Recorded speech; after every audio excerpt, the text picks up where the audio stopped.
akan belajar tentang materi syukur sebagai citra Allah.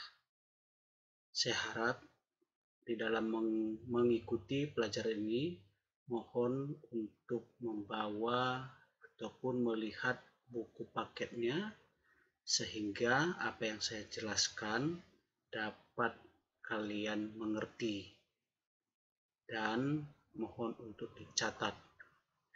Baik, kali ini kita masuk mengenai syukur sebagai citra Allah.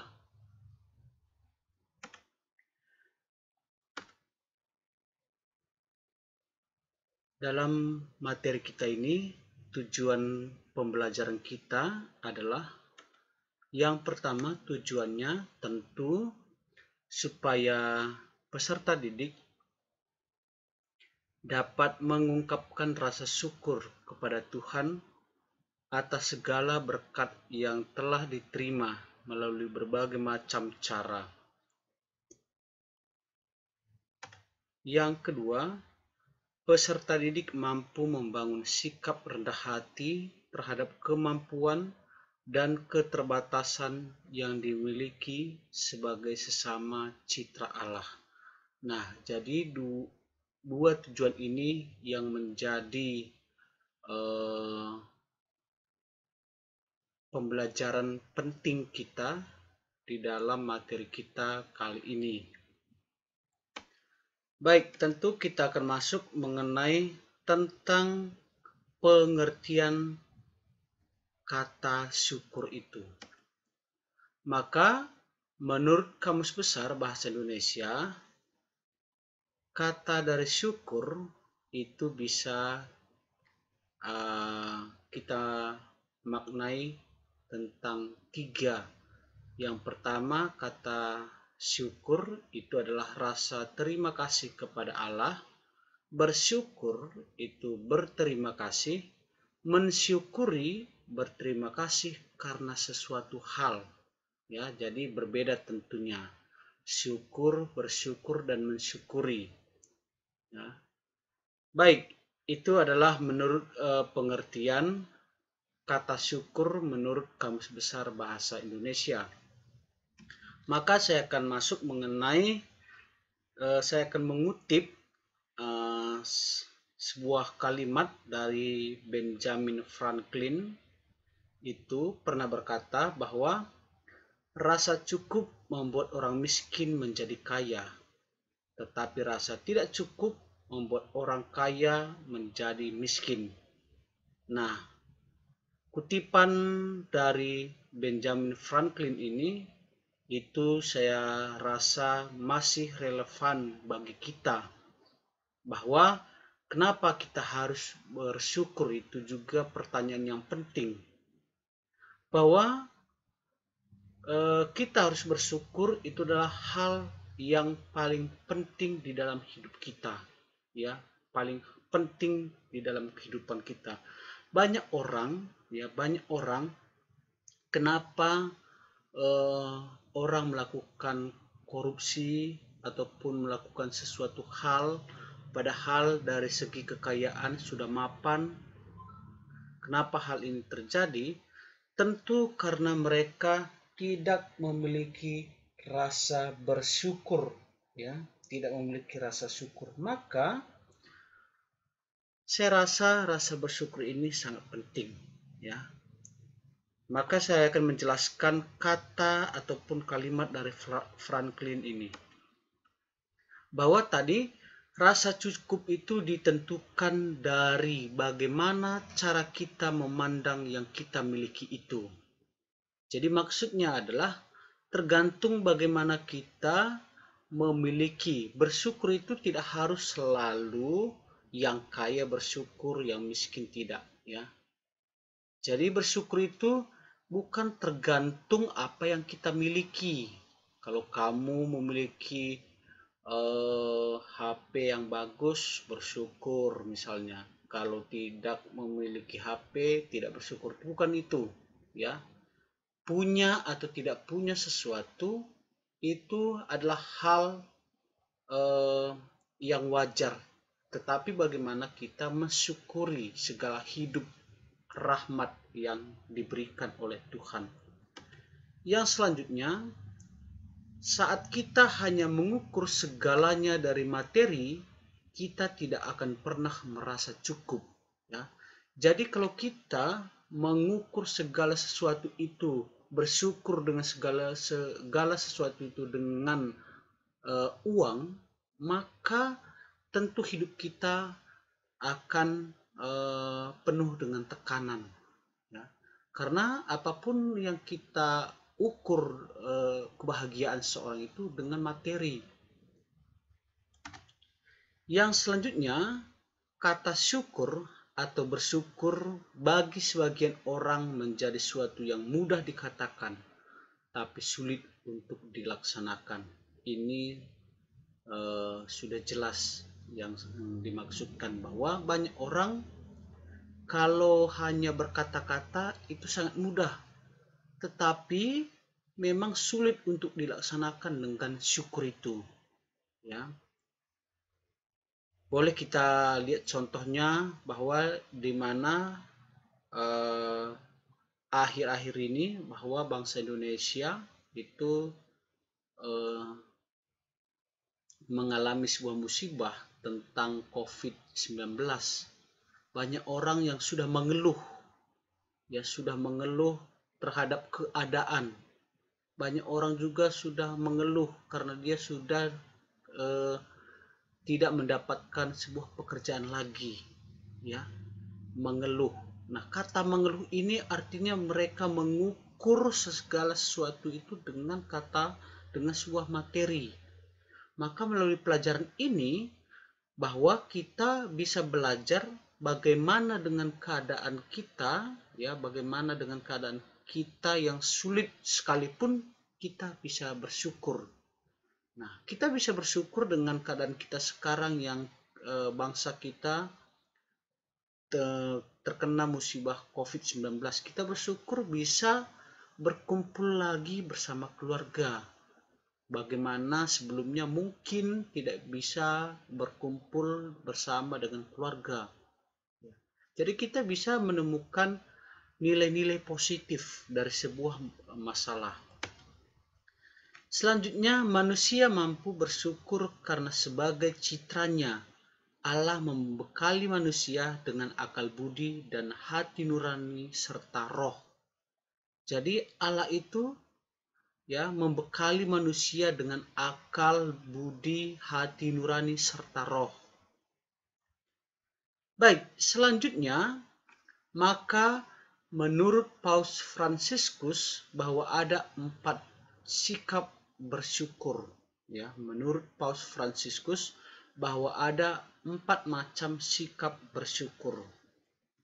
Yang pertama, orang yang sama sekali menolak untuk bersyukur. Ya, orang yang sama sekali menolak untuk bersyukur. Siapa itu? Adalah kaum ateis. Kaum ateis. Nah, kaum ateis itu adalah bukan sebuah agama. Tidak, ateis itu bukan sebuah agama. Tapi ateis itu lebih kepada pemahaman. Ya, pemahaman. Di dalam pemahaman orang ateis, bersyukur itu dilandasi atas kerja kerasnya sendiri, ya, dilandasi atas kerja kerasnya sendiri, bukan semata-mata atas campur tangan orang lain. Ya, misalnya saya bercontoh, seorang ateis itu memahami bahwa kesehatan yang dia dapatkan itu karena atas pola makannya, ya, pola makannya. Dia sehat gara-gara pola makannya yang benar. Tetapi kalau orang beriman, selain dari memahami pola makan yang benar, tetapi juga ada campur tangan Tuhan. Itu orang beriman. Tetapi orang ateis itu menganggap bahwa segala sesuatu itu atas kerja keras mereka, bukan atas campur tangan orang lain ataupun siapapun itu. Nah, jadi orang ateis itu tidak pernah untuk bersyukur kepada siapapun, karena itu adalah hasil kerja kerasnya mereka. Yang kedua, orang yang belum bisa bersyukur itu adalah orang beragama yang tidak pernah merasa puas dengan hidupnya. Ya. Jadi orang yang belum bisa bersyukur adalah orang yang beragama yang tidak pernah merasa puas dengan hidupnya. Jadi ini kenapa sering terjadi, ini adalah orang-orang yang misalnya sering pindah agama. Kenapa begitu? Karena mereka terlalu mengharapkan agamanya yang yang diharapkan terlalu tinggi, ya, sehingga ketika ada sesuatu masalah dia kecewa dengan agamanya, ya. Jadi orang yang belum bisa bersyukur adalah orang beragama yang tidak pernah merasa puas dengan hidupnya. Yang selanjutnya, orang yang hanya bersyukur jika senang, tetapi seringkali memaki Tuhan bila susah.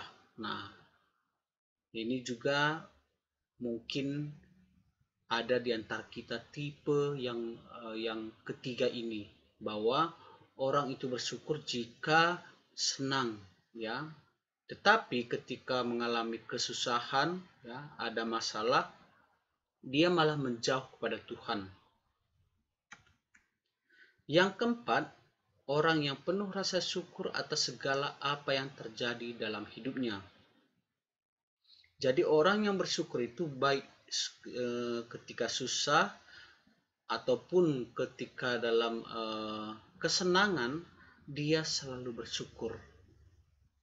Jadi itu adalah menurut Paus Fransiskus bahwa ada 4 macam sikap bersyukur.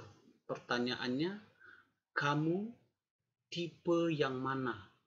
Apakah tipe yang pertama, atau yang kedua, ketiga, atau yang keempat? Ya. Baik, kita lanjutkan. Maka kita masuk pandangan kitab suci, ya. Lukas 17 ayat 11 sampai 19, ya. Lukas 17 ayat 11 sampai 19. Saya akan bacakan. Ke-10 orang kusta. Dalam perjalanannya ke Yerusalem, Yesus menyusur perbatasan Samaria dan Galilea. Ketika ia memasuki suatu desa, datanglah 10 orang kusta menemui dia. Mereka tinggal berdiri agak jauh dan berteriak, "Yesus, Guru, kasihanilah kami." Lalu ia memandang mereka dan berkata, "Pergilah, perlihatkanlah dirimu kepada imam-imam." Dan sementara mereka di tengah jalan, mereka menjadi tahir. Seorang dari mereka ketika melihat bahwa ia telah sembuh, kembali sambil memuliakan Allah dan suara nyaring. Lalu tersungkur di depan kaki Yesus dan mengucap syukur.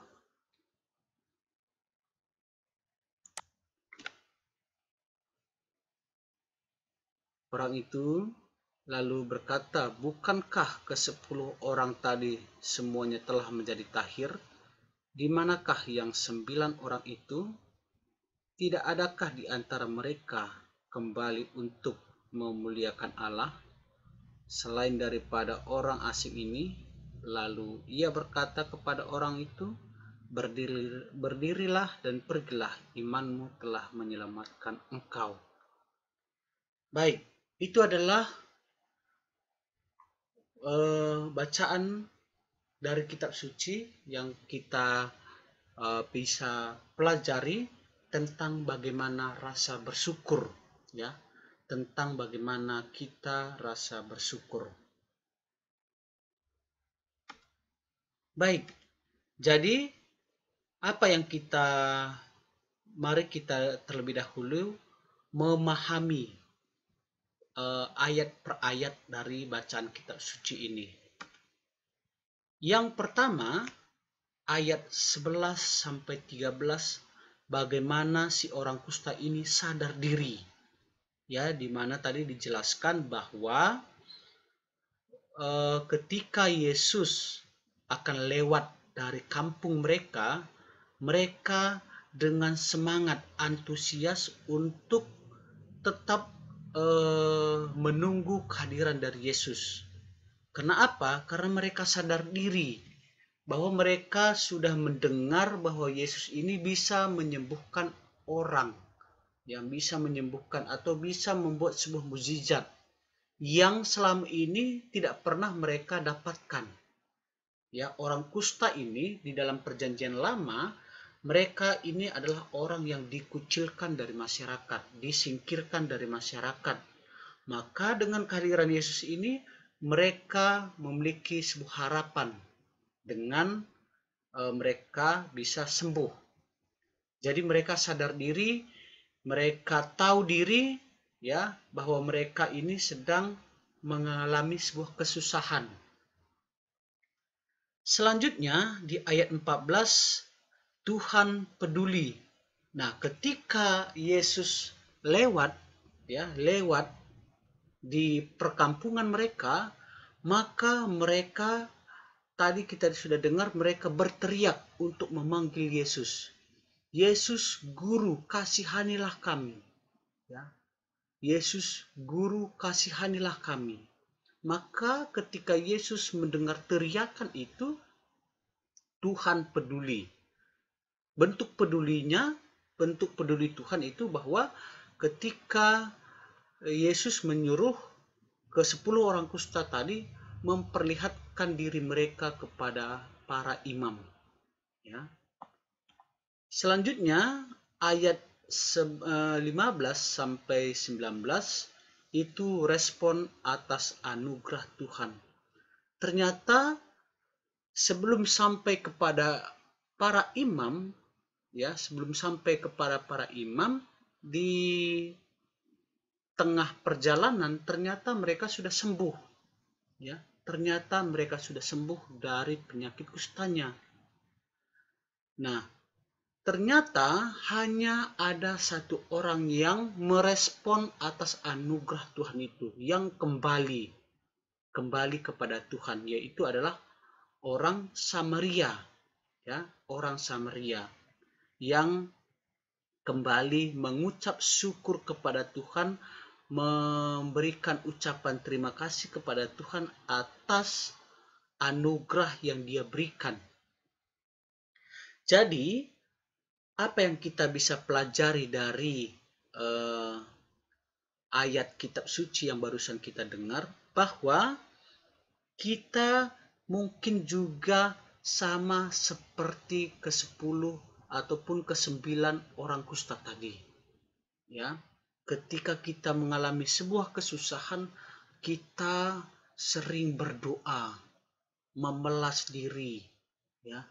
Ketika Tuhan memberikan bantuan, ya, memberikan sebuah bantuan kepada kita karena kita terlalu berbahagia sehingga lupa mengucap syukur, ya, lupa mengucap syukur kepada Tuhan. Jadi kita selalu seharusnya bersyukur, ya. Misalnya bersyukur karena sudah diberikan nafas kehidupan, bersyukur bahwa kita masih sehat sampai saat ini. Jadi apa saja pun bisa kita buat untuk bersyukur. Tidak harus selalu ketika kita mendapatkan sesuatu baru harus bersyukur, tidak. Jadi apapun seharusnya kita harus bersyukur. Bersyukur itu bisa lewat doa, bisa lewat pergi ke gereja dan lain sebagainya. Baik, saya kira itu tentang materi kita pada hari ini. Ya, tentang materi saya harapkan bisa dimengerti tentang materi kita pada siang hari ini. Sekian, terima kasih.